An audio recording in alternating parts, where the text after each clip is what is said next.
Okay, welcome. This is Robert, and I'm here to talk about the Fender Showmaster. Technically a vintage guitar now. Basically, I wanted to give you a little bit of a rundown. It's a Fender Super Stratocaster. It came with locking tuners, but they weren't the kind that have knobs, locking knobs. They were the kind, I think they were called, some people call them Rotomatic. They're like Ping makes a set of them. I don't have time to go look it up real quick, but it's like the Rotomatic style. What happens is there's like an outer concentric locking hub, so you just thread the string through like normal, and as you tighten, it grabs and locks. It's actually a really ingenious little setting. It only takes you maybe like a couple seconds more to change all six strings with this system, and you can actually unlock with a pick if you stick it in the slot. But anyway, that's not the point. This is a Fender Showmaster. Special edition, in fact. This is a cherry burst, which is one of the more rare colors. Most of them are actually tobacco burst. A few of them were flame ash top instead of quilted maple top, and those are actually really beautiful looking. So, they had a 16-inch radius rosewood fretboard in a modern C shape.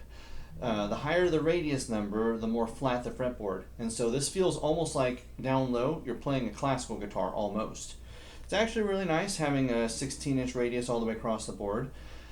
This guitar is definitely set up, especially with high access, definitely set up for your faster playing styles, maybe your more extreme ones too. This one I bought off of Reverb, and I'm going to be placing the Firebird pickups in it because I have a project I'm going to do. So here's the cool part. It came with a 59 neck from Seymour Duncan, reverse polarity, which just they flip the magnet. Okay, that's not really going to cause any problems. And then a Pearly Gates Plus bridge. Now, what is that? It's a special pickup that Fender asked Seymour Duncan to make for them. It was also found in the Big Apple Stratocaster. Basically, they took a Pearly Gates bridge and they wound it a slight bit hotter, like 0.4 ohms, I think, and then they substituted an Alnico 5 magnet for Alnico 2. So what you get is a hotter, like 8.4 to 8.9 ohm output type of bridge pickup. The thing that made them most versatile for worship music was actually the five-way switching. Now keep in mind these didn't come with speed knobs. They came with Rode knobs. But anyway, so in this position 1, you get full neck. That's normal, right? In position 2, you get the neck, but the coils are in parallel instead of in series. That drops the output and gives it a slight quack. So it gives you a little bit of a versatility type of thing. There's been plenty of times where I've been in position 2 in worship because I know that if I go in position 1, I'm going to get a lot more breakup. So I'd actually hang out in position 2 where the output is like almost half. The middle position gives you both humbuckers in full. The fourth position gives you the middle coils of the humbuckers split, but like in a basically like wired so that they can be like the third or middle humbucker. And then of course all the way down to the bridge is in position 5 is going to be the bridge humbucker in full. So it had master volume and master tone, not too complex, right? The five-way switching is really one of the things that made this guitar very versatile, especially for worship, but of course basically for every style, right? But it also was the thing that was most unique and hard to find. Last I checked, there are no more replacement five-way switches. So basically, hold on to them if you got them. In fact, if you're holding on to an extra one, put it in a plastic bag to prevent it from oxidizing from the elements. But anyway, so I've spooled up a Fender Twin Reverb simulation with a little bit of compressor and a little bit of reverb. All of the Showmasters, or at least the majority of the special edition, claim to have a basswood body, and then of course the neck is set neck. I believe it's I can't remember if it's mahogany or maple. Just by the look at it, you can't usually tell. Especially in this cherry burst, the burst is really dark. But anyway, so here's some noodling around on the pickups. Here's the 59 neck. And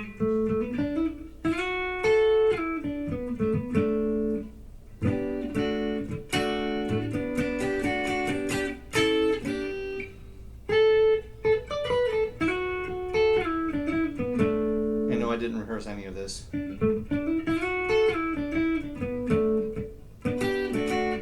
Alright, so that's the neck. Here's the neck in split or in parallel.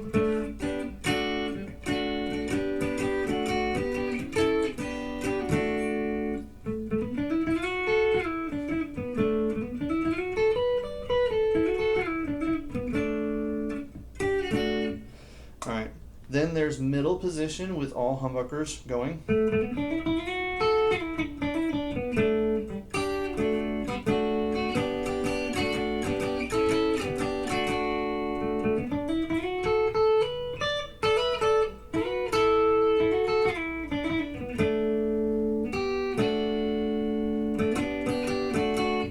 Alright, now here's position 4, which is virtual middle humbucker.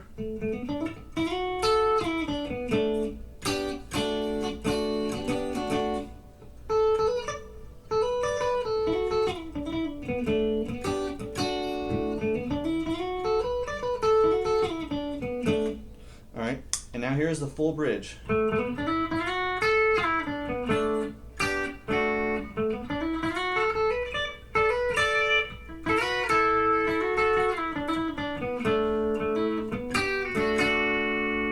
Alright, so it's a pretty basic setup, right?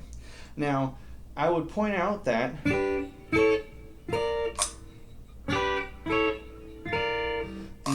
the bridge is rather bright. It's not like you don't have a tone knob, right? But basically it is a little bit on the bright side. Now, the thing is, I actually, for a long time, I'm going to be honest, I was telling people that I didn't like the Pearly Gates Plus in terms of it not being able to handle metal. I'm going to say that I was wrong. Definitely wrong. It can handle metal as long as you EQ it. Now, it's not going to be bone-crushing metal, and you might need to EQ it. It might actually have difficulty in terms of like the output level, in terms of if you want more punch. It claims to be medium output, but it's really like on the very low end of medium, so it's like right on the border between vintage output and maybe medium output. So like comparing it to the full shred that has like 14 DC ohms resistance, it's not going to be that hard hitting, but it still does handle metal. I'm going to turn on some blues. Basically, I'm going to take that twin, and I'm going to put essentially the equivalent of a blues driver in front of it. The tone knob is all the way up, so here's the neck with a blues driver.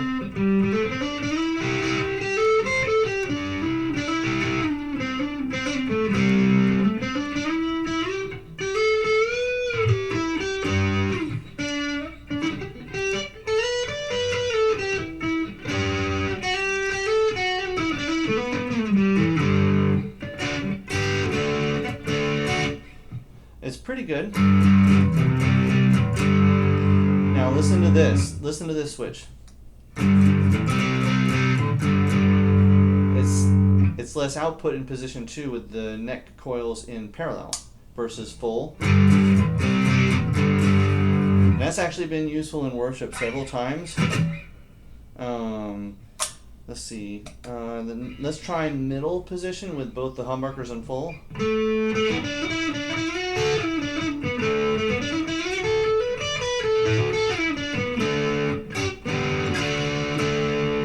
It's not too bad.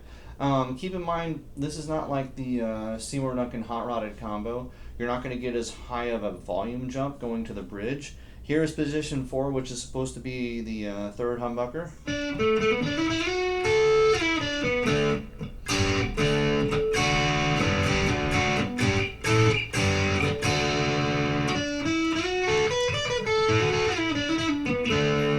Honestly, I actually like this position in worship stuff because it sounds a tiny bit like a Telecaster, but not completely.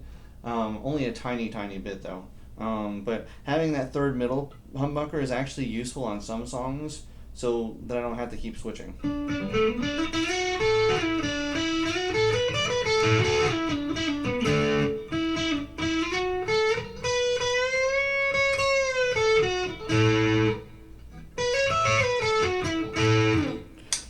primarily the bridge and blues.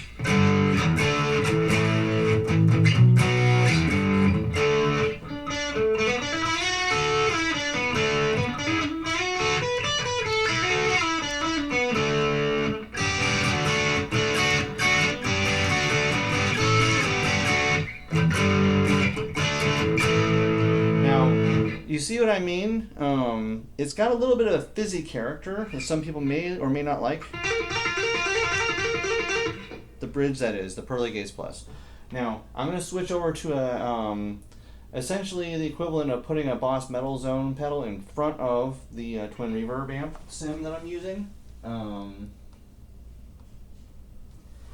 It may not be everyone's cup of tea, but here's what I mean by it can handle metal.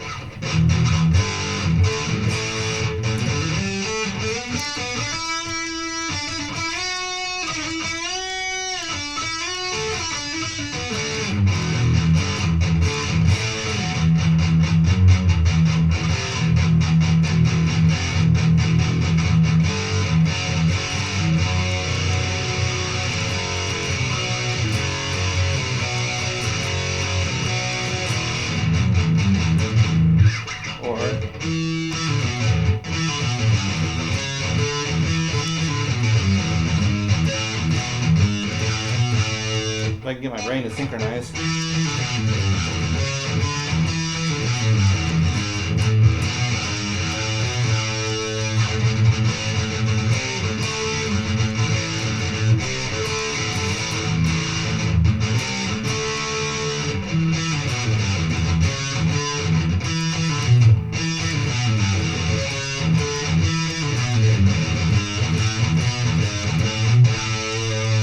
You can imagine I haven't played Petra in quite a while.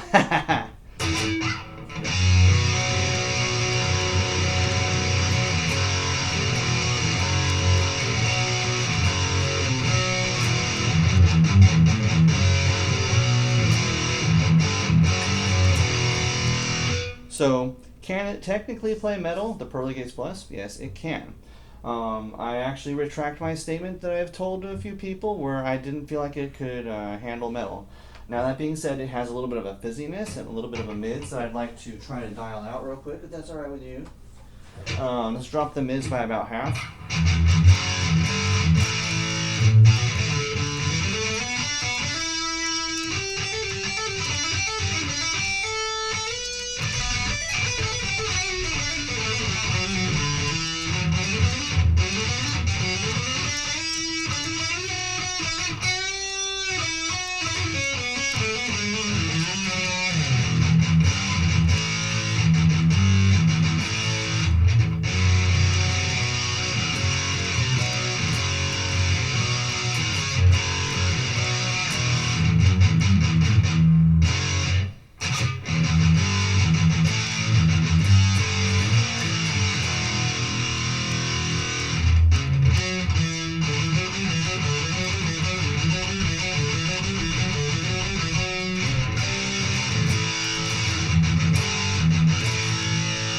So, can it handle metal? Yes. So, honestly, when it comes to this, let me turn off the EQ.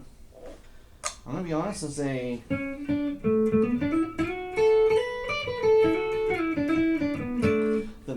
this is really, a good guitar for worship. I'm just going to say it.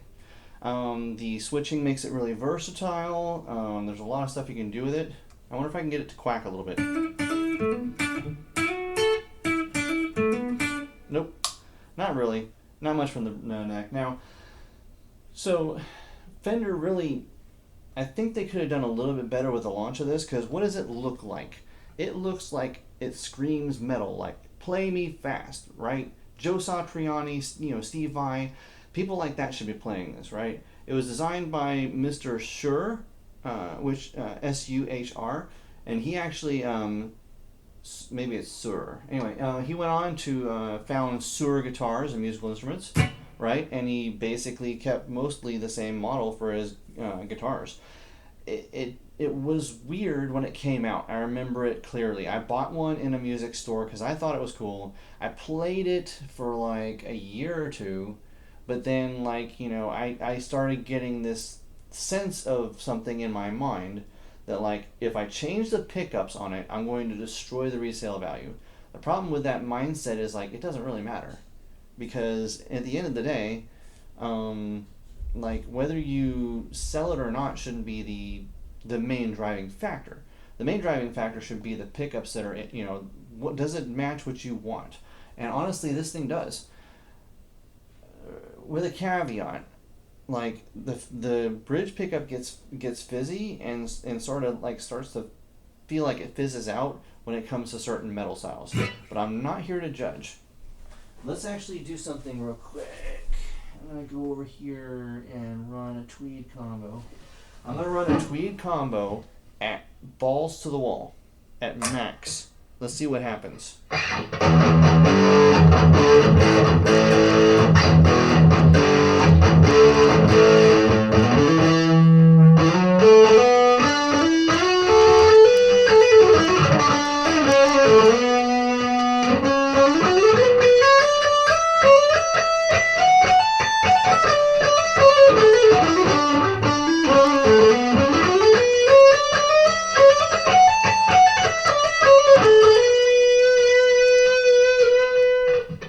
Okay, and that was at max. Does that sound pretty good? Yeah, actually it does. A tweed combo at full blast, sort of like something you get out of the Fender Supersonic. It's pretty good. I remember trying this in a music store though, after dialing a real amp in, and then trying this, and I was like, well, so compared to the full shred, I like the full shred better. Can this work for metal? Technically. Would I recommend it for metal if you're doing that a lot? Probably not. You'd probably want something a little bit higher in output, but it doesn't really matter. Something to push the amp a little bit harder. But is it good for worship? Absolutely. Very good for worship. It's hard to complain. It really is. Because it'll do everything, just about everything. Well, actually it will. It'll do everything you want it to in worship. The only thing you're not going to get, obviously, is like if you're playing like Lincoln Brewster and you want a single coil sound, you're not going to get that. And I know, like, I'm one of those guitarists that, like, I can tell the difference. I would be a purist and try to use a single coil version of the Showmaster if I'm playing that stuff specifically. But here's the thing, honestly, and I'm not saying this to be mean to anyone or be insulting, but 99% of the people in your audience, in your congregation, are not going to tell the difference. They're really not going to tell the difference. Play what you want. Play and have fun. Here's backed off to half, the same tweed combo. You hear how that bright fizzy?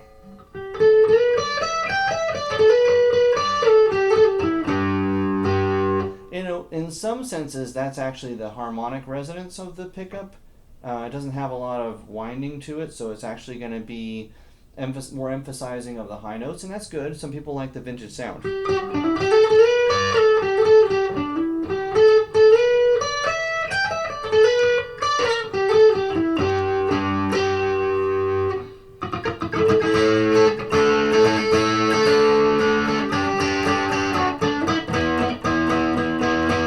Right? You can get a lot of cool stuff out of this thing. So I retract my statement. But anyway, so the Fender Showmaster, in general, good guitar for worship. It's actually my favorite. I've got 4 of them. Yes, I have 4 of them. One of them is loaded with Filtertrons from Seymour Duncan, and I'll get to that in a different video. But thank you for watching this. I just wanted to say thank you. I'm not going to encourage anyone to like or subscribe because I really don't care. Because I'm making this for information's sake and not to become some sort of celebrity. So do what you want. But very thankful for this this guitar. Life lesson, if it feels good to you, but you don't like how it sounds, just put different pickups in it. Just put different pickups in it. You can save the original pickups if you really want to, like, put it back to original stock so that someone will buy it when you sell it. But honestly, once you find that one guitar, like I did with the Showmaster, once you find that one guitar that works for you, just put whatever you want in there and make it work. This one's going to get Firebird pickups, and I'm going to prototype them, and they're going to be useful for worship. Thank you so much. Y'all have a good day.